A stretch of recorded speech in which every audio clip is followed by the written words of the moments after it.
Info Guna Dharma masih bersama Anda pagi hari ini bersama Dr. Masodah SEMMSI MIKOM, dosen Fakultas Ekonomi Universitas Gunadarma. Untuk Anda, sahabat Mega Suara yang ada di Sukabumi, Serang, Kuningan, kemudian juga Indramayu, Kota Perak, dan juga Kulon Progo, silakan Anda yang ingin bertanya mengenai seputar Universitas Gunadarma bisa melalui 0811 112 1008. Ibu, untuk Gunadarma ini terkenal dengan kampus IT, kemudian mahasiswanya dari mana-mana, Bu ya. Betul. Itu terbukti dengan kemarin waktu kayak wisuda daring itu ya, Bu ya. Iya. Ada yang dari Maumere, Betul. ada yang dari Aceh. Iya. Pokoknya dari Sabang sampai Merauke ada mahasiswanya. Betul sekali. Kemudian belum yang di luar negeri, kayak kemarin yang dari Uzbekistan itu banyak sekali gitu ya, Bu ya. Betul. Nah, ini juga selama ini perkuliahan memang tidak terganggu. Teman-teman yang mahasiswi yang berada di luar daerah sekarang masih kembali ke tempatnya masing-masing ya, Bu ya, ke daerahnya masing-masing. Perkuliahan secara ini belum ada ini, Bu.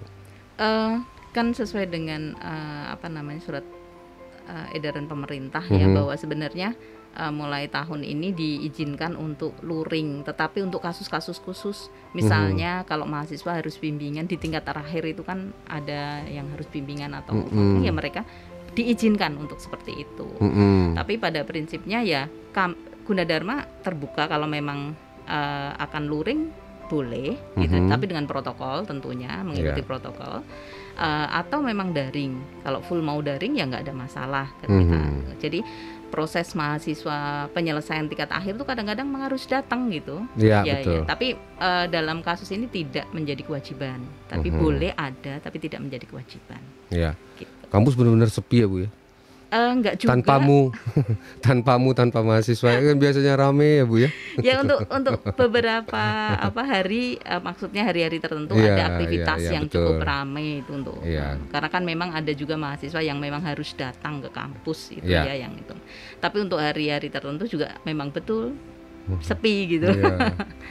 Ya karena adik-adik kita masih ada di rumah masing-masing ya, belajar secara daring. Yang terakhir kita dengar bahwa ada program juga di kegiatan di Fakultas Ekonomi ini, Bu, untuk UPZ ya, Bu ya, unit pengumpul zakat. Nah, ini jadi tadi kita sudah berbincang mengenai tech centernya yang sudah berjalan, bisa menjadi tempat latihan juga bagi mahasiswa-mahasiswi Gunadarma, tempat magang dan lain sebagainya. Nah, mengenai UPZ ini gimana, Bu? Jadi Gunadarma kan untuk Fakultas Ekonomi itu kan ada 3 prodi ya. Akuntansi, mereka punya tech center, kemudian manajemen dengan aktivitas integrated marketing, kemudian marketing, e-marketing, semuanya berbasis IT. Kemudian ada satu lagi syariah. Ekonomi syariah program studinya. Baru ya, Bu ya? Baru, relatif baru. Oh, sudah ada lulusan tapi. Oh, sudah ada lulusan ya. Sudah. Nah, ekonomi syariah ini akhirnya kan aktivitasnya cenderung ke kegiatan ekonomi syariah ya, basisnya yang berbasis syar'i. Nah, salah satu aktivitas untuk magang mahasiswa kami baru tahun 2019 mengadakan pendekatan dengan Basnas bagaimana caranya, terus sampai ada seminar-seminar gitu. Terus baru tahun 2020 legalitas dari UPZ itu hadir. Jadi kita sudah legal, kita boleh mengumpulkan dana dari masyarakat kan gitu. Nah, itu pas sekali dengan kondisi pandemi saat itu. Jadi tahun 2020 aktivitas mulai berjalan, jadi sudah setahun ini UPZ berjalan.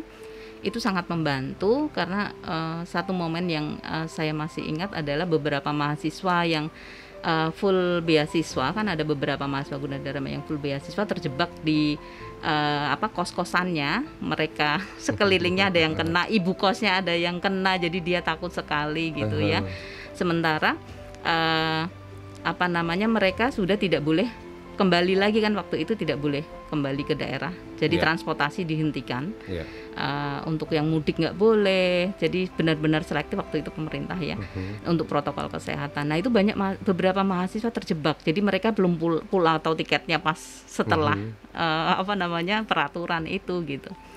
Nah kami membantu, kampus juga waktu itu ada pengabdian masyarakat yang membantu sekian ribu paket untuk masyarakat gitu. Waktu itu tahun 2020 menjelang Lebaran kalau nggak salah. Nah itu berbarengan, jadi UPZ juga bergerak, kampus juga bergerak. Kampus kan besar gitu, kalau UPZ kan baru lahir, jadi kita di UPZ itu di bawah Basnas langsung, jadi institusi itu mandiri di bawah Basnas. Nah kami hanya diizinkan, sudah legal diizinkan untuk mengumpulkan zakat.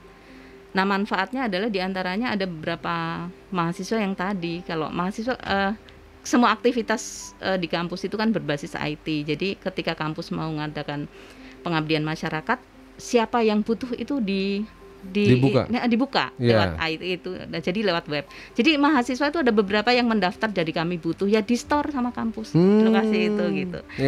Mahasiswanya menyampaikan bahwa saya udah dapat bantuan Ibu dari Gunadarma berupa beras ini gitu.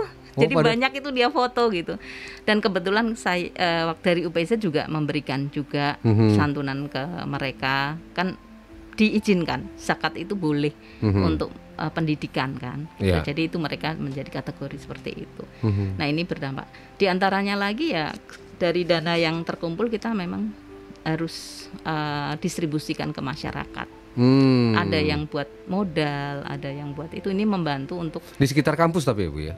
Iya, di sekitar kampus. Maka saat ini kita masih bergerak di sekitar kampus Depok, karena memang terus nanti sebentar lagi di sekitar kampus Karawaci kita mencoba untuk rata.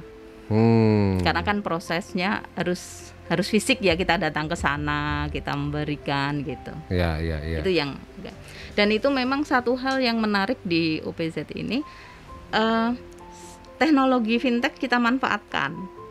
Artinya? Jadi kalau transfer seperti kita ada 200, 100 gitu, kadang-kadang lewat transfer bisa. Tapi ini dibuka buat mahasiswa gitu. Kita sengaja untuk membuat mahasiswa itu memiliki rasa empati yang tinggi terhadap kondisi lingkungan yang ada. Jadi lewat Dana, OVO mereka bisa mentransfer yang cuma 5.000 gitu, tapi niatnya bukan uangnya, tetapi bagaimana menciptakan rasa empati. Menumbuhkan rasa empati yang lebih buat mahasiswa. Kemudian bagi mahasiswa syariah, OPZ ini menjadi tempat magang mereka untuk beraktivitas. Bagaimana menghitung zakat mal, zakat fitrah, fidyah. Itu mereka belajar dari situ, magang di situ. Bagaimana mereka mengorganisasikan itu. Jadi bisa menjadi tempat bagi mereka magang. Dan ekonomi syariah ini juga memiliki SAFE itu organisasi yang dibuat oleh mahasiswa ekonomi dulu sebelum syariah ada, dan itu sudah kalibernya internasional. Jadi sebelum ekonomi syariah lahir, di Fakultas Ekonomi sudah memiliki SAFE. SAFE. Jadi Syariah Ekonomi Forum Forum Mahasiswa Syariah gitu. Dan itu sudah kalibernya udah internasional. Karena kalau sebentar lagi mereka ada acara sekitar bulan April, itu pembicaranya dari berbagai kalau nasional itu pasti ditambah internasional. Itu memang kalibernya udah berbeda. Jadi intinya bahwa di Universitas Gunadarma ini bukan hanya artinya mereka berkegiatan mencari ilmu, pendidikan dan lain sebagainya, tapi mereka juga diajarkan ya kan untuk berorganisasi. Kemudian juga menimbulkan empati. Menumbuhkan rasa empati ya. Jadi sambil kegiatan itu juga bukan hanya kuliah hard skill dan soft skillnya juga harus kita bangun. Nah ini sama dengan kampus Merdeka sebenarnya kan. Jadi udah lebih dulu sebenarnya ya. Universitas Gunadarma menerapkan bahasanya saja agak berbeda. Itu dia, soft skill harus tetap dijaga. Oke, baik Bu. Nah sekarang kita itu mengenai program studi dari ekonomi ya Bu ya. Iya. Ada syariah, kemudian yang lain ada kendala Bu di perkuliahan ini?